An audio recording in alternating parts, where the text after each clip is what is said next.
2019 से तैयारी करने वाले डिफेंस एस्पिरेंट जो सेना में भर्ती होने वाले थे, उनकी ज़िंदगी में सरकार ने उन्हें एक नया सरप्राइज़ दिया है अग्निपथ स्कीम का। तैयारी करने वालों को ये किसी न्यूक्लियर बॉम्ब से कम नहीं लगा और उन्होंने प्रोटेस्ट करना स्टार्ट कर दिया। जिस प्रकार हिंसक प्रदर्शन हुए हैं पूरे देश भर में, माना कि वो गलत है, लेकिन प्रोटेस्ट करने वालों का जो पॉइंट है वो भी गलत नहीं हुआ। इस स्कीम का असर दो एंगल से समझेंगे। एक तो डिफेंस पॉइंट ऑफ व्यू से समझेंगे, दूसरा समझेंगे लोगों के पॉइंट ऑफ व्यू से। आम जनता इसे कैसे देख सकती है।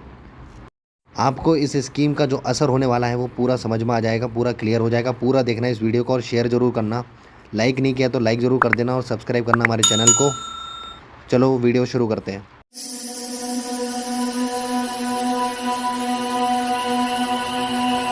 भारतीय सेना के अंदर जो एंट्री होती है वो दो तरीके से होती है। एक होती है कमीशन्ड, एक होती है नॉन कमीशन्ड, यानी कि एक ऑफिसर एंट्री, एक नायक सूबेदार वाली एंट्री। ये जो स्कीम है वो ऑफिसर एंट्री के लिए नहीं है, यानी ये नॉन कमीशन्ड एंट्री है। ऐसा भी नहीं है ये अग्निपथ जो एंट्री है ये नई एंट्री है या ये किसी एंट्री के पैरेलल चलेगी। ये बिल्कुल नॉन कमीशन्ड वालों के लिए एक ही सिंगल एंट्री होगी सेना में भर्ती होने के लिए। स्कीम के बारे में हर किसी ने देख लिया होगा, इसके बारे में मैं कोई बात नहीं करूंगा, लेकिन इसका असर जो होने वाला है मैं उस बारे में चर्चा करना चाहूँगा। पहले आर्म्ड फोर्सेस की नज़रियों से देखते हैं। 6 महीने की ट्रेनिंग और एक्सपीरियंस की कमी। इस स्कीम में 4 साल के लिए अग्निवीर रहेगा, जिसमें उसके पास मात्र 6 महीने का ट्रेनिंग एक्सपीरियंस होगा, वो भी 17.5 से 21 साल तक के अग्निवीर को। क्या आप साल भर का खाना एक दिन में हजम कर सकते हो? आंसर होगा नहीं। वैसे ही इन अग्निवीरों के साथ होने वाला है। जो ट्रेनिंग कम से कम 1.5 साल तक पूरी होती थी, इनको 6 महीने में करनी होगी। तो इससे होगा क्या? इनकी ट्रेनिंग डिफेंस फोर्स को हार्ड तरीके से करवानी होगी। क्या पता कुछ लोग बीच में ही दम तोड़ दें या फिर वापस ही घर आ जाएं, क्योंकि फोर्स को तो जो मिला है, जो कहा गया है, जो ऑर्डर मिले हैं, उसे तो वो करवाएगी ही। और जो लोग इस ट्रेनिंग को पूरा कर लेंगे उन्हें डायरेक्ट फील्ड पे भेज दिया जाएगा, जो बिल्कुल नौसिखियों की तरह 6 महीने की ट्रेनिंग लेके बिना कोई खास एक्सपीरियंस के वहाँ पे लड़ेंगे। तो इससे होगा क्या? इससे कैजुअलिटीज़ बढ़ जाएंगी। जैसे हम हाल ही के दिनों में देखते ही रहते हैं कि कभी सेना के 1 जवान शहीद हो गए, 2 जवान शहीद हो गए, अब ये शायद ज़्यादा देखने को मिल सकता है। तो इनकी ट्रेनिंग कम से कम 1 से 1.5 साल की होनी चाहिए और पीरियड जो 4 साल का है उसे 8 से 10 ईयर होना चाहिए, बिल्कुल ऑफिसर एंट्री में जैसे शॉर्ट सर्विस सिलेक्शन होता है बिल्कुल उसकी तरह, कि ट्रेनिंग करने के लिए भी सफिशिएंट टाइम मिले और इन पे अच्छा खासा कम से कम एक्सपीरियंस तो हो। दूसरा, सेना का मोरल डाउन। ट्रेनिंग के दौरान हर अग्निवीर के दिमाग में ये ज़रूर रहेगा कि वो जो भी सीख रहा है वो पूरी लाइफ के लिए नहीं बल्कि सिर्फ 4 साल के लिए सीख रहा है। जो मोटिवेशन उसे मिलता था और जो इंटरेस्ट उसके माइंड में पहले होता था वो अब के सोल्जरों में नहीं मिलने वाला, क्योंकि इस स्कीम में 4 साल बाद रिटायरमेंट है और उसके बाद पेंशन की सुविधा भी नहीं है। इससे पहले एक सोल्जर एक रिवॉर्ड की तरह लेता था, एक मोटिवेशन का काम करते थे ये दोनों चीज़ें उनके लिए। लेकिन जो अब 4 साल वो नौकरी करेगा वो अपना बैकअप तैयार करने में ज़्यादा इंटरेस्ट रखेगा। तीसरा, सेना के अंदर करप्शन। पिछले जो सिस्टम था ये इतना रिवॉर्डिंग और हाईली मोटिवेटिंग था जिससे सेना के अंदर एक वफादारी रहती थी, लेकिन ये जो 4 साल की मनरेगा की दिहाड़ी आई है इससे इन अग्निवीरों में डिसलॉयल्टी बढ़ेगी और आराम से ये किसी भी एंटी इंडिया एलिमेंट के चंगुल में आराम से फंस सकते हैं। इन्हें खरीदना बड़ा आसान हो जाएगा। और 4th ईयर हर किसी को 25% के अंदर आना होगा जिसे सेना रिटेन कर लेगी। तो एक कंपटीशन भी रहेगा आखिरी के कुछ सालों में इन लोगों के बीच। तो ये टीम स्पिरिट की कमी भी यहाँ पे पाई जा सकती है। अब ये जो प्रॉब्लम मैंने बताई ये सेना डरा धमका कर सॉल्व नहीं कर पाएगी। अब कुछ बड़े बुद्धिजीवी ये बोलेंगे कि जो गद्दार है वो गद्दार ही रहेगा, लेकिन ऑन पेपर ये बात बहुत अच्छी लगती है, लेकिन ग्राउंड लेवल पे इसका जो असर होता है वो बिल्कुल अलग होता है। तो हमें इसको कैसे देखना चाहिए? ऑन पेपर इसको एनालाइज करना चाहिए या ऑन ग्राउंड लेवल पे इसकी तहकीकात करनी चाहिए? अभी सिचुएशन इसके फेवर में नहीं। इस वक्त हमारी टेंशन दोगुनी हो चुकी है ईस्ट, नॉर्थ और वेस्ट फ्रंट पर पाकिस्तान चाइना से। क्या ये स्कीम वो मैन पावर हमें दे सकती है कि हम एक ही टाइम इन दोनों से अलग अलग फ्रंट पर लड़ाई कर सकें?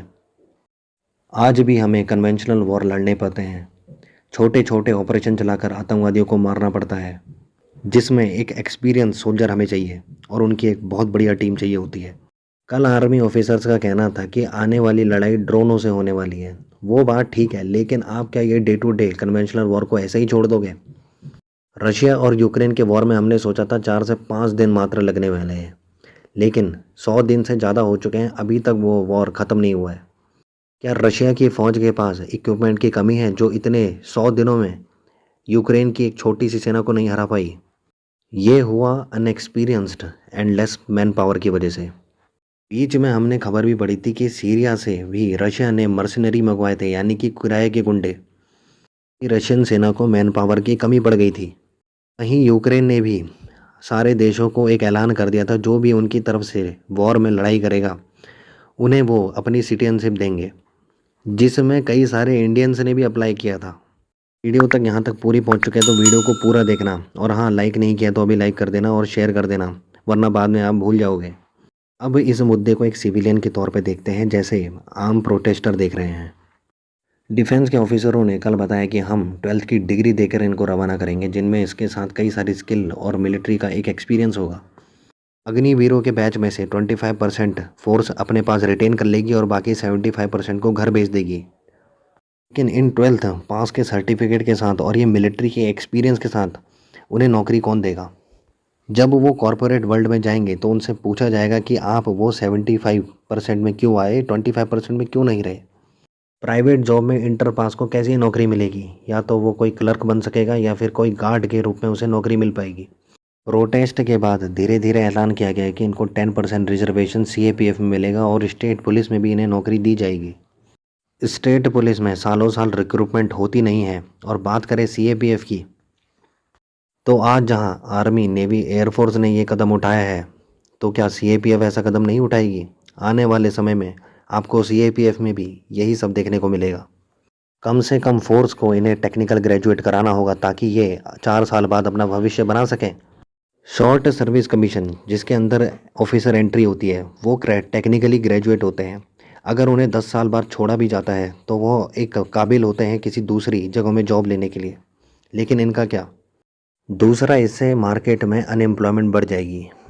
ये स्कीम बेरोज़गारी को और बढ़ावा देगी। 4 साल बाद जो यूथ डिफेंस में सिलेक्ट होकर के बस फुल टाइम एक जॉब सिक्योर कर लेता था, वो फिर 4 साल बाद आएगा, तो वो सरकारी जॉब की तैयारी करेगा या फिर किसी कॉरपोरेट वर्ल्ड में ढूंढने जाएगा जॉब। मतलब इतनी भीड़ थी और भीड़ बढ़ने वाली है। गवर्नमेंट के पास जॉब है नहीं। रेलवे, फौज, ये दो ऐसे एम्प्लॉयमेंट देने वाले डिपार्टमेंट थे जिनसे काफ़ी लोगों को रोज़गार मिलता था। नॉन कमीशन्ड एंट्री में या फिर रेलवे की किसी ग्रुप डी की एंट्री में जो भी आवेदन करते हैं वो कोई अमीर ख़ानदान से नहीं होते। अब तक ये खुद को फ़ौज के साथ जोड़कर अपने परिवार को और अपने आने वाली पीढ़ी को एक लेवल और ऊपर उठा देते थे, जो कि अब ख़त्म हो जाएगा। सरकार को अगर खर्चा कम ही करना था तो सरकार मंत्रियों की पेंशन को ख़त्म करती, जो वैसे ही 2 नंबर का कमा ही लेते हैं अपनी आने वाली 5 पीढ़ियों के लिए। और डिफेंस में जो ऑफिसर्स हैं, इनकी सैलरी को भी तो कट किया जा सकता था। इनकी पेंशन सिस्टम क्यों नहीं रोकी गई? नॉन कमीशन्ड पर्सनल ही मिले सैलरी पेंशन का पैसा बचाने के लिए। गरीब ही क्यों, देश के हित के बारे में सोचने और सेक्रीफाइस करने के लिए। इस स्कीम में अभी से बहुत सारे चेंजेस हो चुके हैं, लेकिन इसमें और चेंजेस चाहिए। 4 ईयर से इसको 10 ईयर तक बढ़ाना होगा। ट्रेनिंग पीरियड कम से कम 1 से 1.5 साल की होनी चाहिए। एक अच्छी ग्रेजुएट डिग्री के साथ इन्हें विदा करना चाहिए, जिससे में स्किल हो और ये लोग अपने आगे का भविष्य आराम से कहीं भी बना सकें। 2014 में इसी गवर्नमेंट के नेता ने ये कहा था कि ये सरकार गरीबों की होगी। गरीबी तो हटने वाली है नहीं, गरीबों को ही हटाया जा रहा है। कल की प्रेस कॉन्फ्रेंस में ये साफ कर दिया गया है कि स्कीम अब रोल बैक नहीं होगी। क्यों अब तक सरकार का कोई बड़ा नेता या फिर खुद पीएम इसका जवाब देने नहीं आए हैं? क्योंकि ये पहले तो ईगो की बात है। अब डिफेंस फोर्सेस अगर वापस लेती है तो उसकी बेइज्जती हो जाएगी, जो वो होने देंगे नहीं। दूसरा, सरकार इसे वापस क्यों नहीं लेगी? क्योंकि फार्मर के प्रोटेस्ट के बाद और रेलवे ग्रुप डी के प्रोटेस्ट के बाद अब अगर ये भी वापस लेती है गवर्नमेंट, तो सरकार की बहुत आलोचना होने वाली है।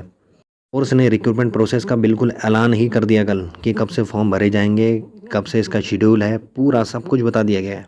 और फोर्स को पता है कि यह एस्पिरेंट की मजबूरी है। प्रोटेस्ट होने के बाद भी 45,000 पोस्टों के लिए कम से कम 10 या 20 लाख आवेदन भी आ गए तो भी कोई हैरानी की बात नहीं होने वाली। ये मजबूरी को ऊपर के ऑफिशियल्स नहीं समझने वाले, क्योंकि इनको अब सरकार का साथ देना ही पड़ेगा। कुछ को प्रमोशन के लालच में और कुछ को अपनी सर्विस अच्छे से कंप्लीट करनी है। इसलिए ये एक ऐसा वक्त है, जो भी सरकार के खिलाफ बोलेगा या अपना मत रखेगा वो गया समझो। इस गवर्नमेंट के जीतने का कारण यही है, क्योंकि दूसरा कोई रेस में है ही नहीं। अपोजिशन में जब तक केजरीवाल या राहुल गांधी होंगे, समझ लो आप एक ऐसी रेस में भाग रहे हो जिसमें सिर्फ आप अकेले दौड़ रहे हो, तो जीतोगे फिर आप ही। और प्रोटेस्टरों को मैं ये कहना चाहूँगा, इन्होंने बहुत बड़ी गलती करी है, जो रिसेंट में रेलों में आग लगा दी, वायलेंस किया है। ये इन्हें बिल्कुल नहीं करना चाहिए था। अगर इनको अपना मत रखना ही था तो शांति से रख सकते थे, जैसे किसानों ने रखा और सरकार को मजबूर किया कि वो अपने जो भी पॉलिसी लेके आई है उसे वापस ले। लेकिन ऐसा करके इन्हें यानी कि गवर्नमेंट को मौका मिल चुका है, अब वो आराम से आप पे एक्शन ले सकते हैं और इस प्रोटेस्ट को आराम से दबा देंगे। मिलते हैं नेक्स्ट वीडियो में।